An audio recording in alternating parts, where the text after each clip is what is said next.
and a judgment, and what else did I say? Oh, the destruction of the Jewish temple.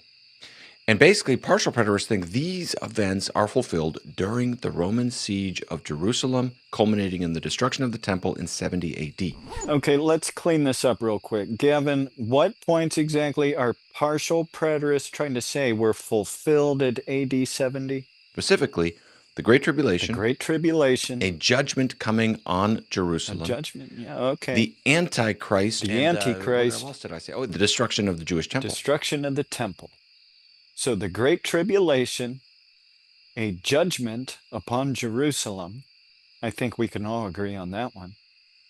The Antichrist and the destruction of the temple. Well, I think we can all agree on that one too.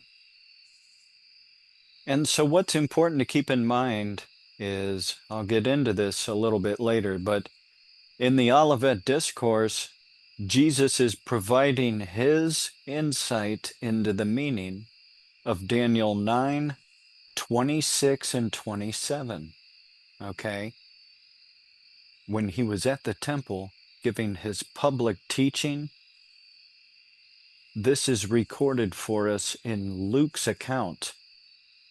But later on, privately on the Mount of Olives, when he was discussing this with his disciples, he gets into the details of Daniel 9:27. And that's something important to understand. Jesus was talking about these two verses here, though, in his Olivet Discourse. And I'll get into that a little more here in a moment. But the items Gavin was just mentioning, he says, the Great Tribulation, that's not something that occurs in this period. That's something that occurs in this period. Okay? Then he says, a judgment upon Jerusalem. And I can accept that a judgment came upon Jerusalem at that time, and perhaps is even prophesied in Matthew 23. And I'll get into that in a little bit as well. But I can accept what Gavin says on that one. Then he says, the Antichrist. The Antichrist is not in this period which does pertain to AD 70. The Antichrist isn't here, he's down here. Okay? And then Gavin says the destruction of the temple. And that, of course, is right here. And that did occur in AD 70. Here's the thing, though. I imagine that when Gavin looks at this prophecy in Daniel 9, that he sees double coverage occurring here. That's how most covenantalists understand this.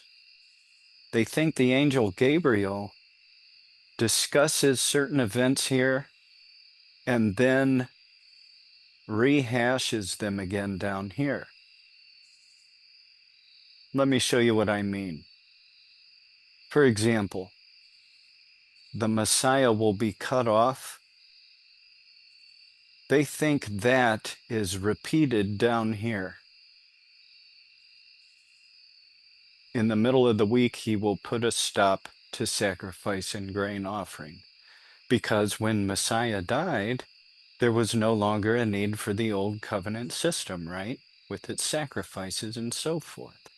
That's the reasoning. So Messiah will be cut off. They see that repeated down here, okay? After the 62 weeks, they see that as repeated down here in the middle of the week. They would say it's referring to the same time, after the 62 weeks, in the middle of the week, okay?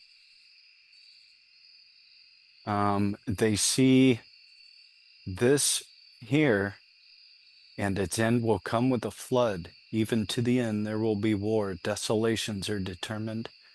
They see that as the same as what's down here. On the wing of abominations will come one who makes desolate, even until a complete destruction, one that is decreed, is poured out on the one who makes desolate.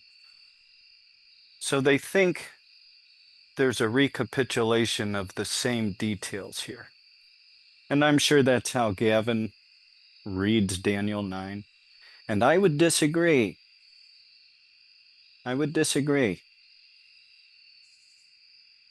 I would say the prophecy comes up to this point here. These are things pertaining to AD 70. And it was possible that the Lord be hastened from heaven at this time and bring in the age. But it didn't happen. And so now this conditional outcome has to occur. And that's why there will be a 70th week now before the kingdom begins. And this is yet future. So I have a different take on this than Gavin would. But guess what? My take is the earliest Christian exposition of this prophecy, the futurist Kiliist exposition. And I already provided the citations for that earlier. So the partial preterists are going to try to find all of the details in AD 70. And that's something important to keep in mind. My preterist opponents, when looking at Daniel 9, believe that verses 26 and 27 should essentially be combined into a singular fulfillment. Okay? And likewise, they would say that the three synoptic accounts of the Olivet Discourse, Mark 13, Matthew 24, and Luke 21, they would say those three should be combined into a singular fulfillment. So they're going to be making this error in those two places, Daniel 9, Olivet Discourse. You need to understand that is where our preterist friends are making an error. And I'll get into this a little more as we go on. So textually, partial preterists think that the Olivet Discourse, that's Matthew 24, and the other synoptic parallels, that's Mark 13 and Luke 21, are past. See there? He just combined the Olivet Discourse, all three synoptic accounts, into one description of one singular fulfillment. You see that?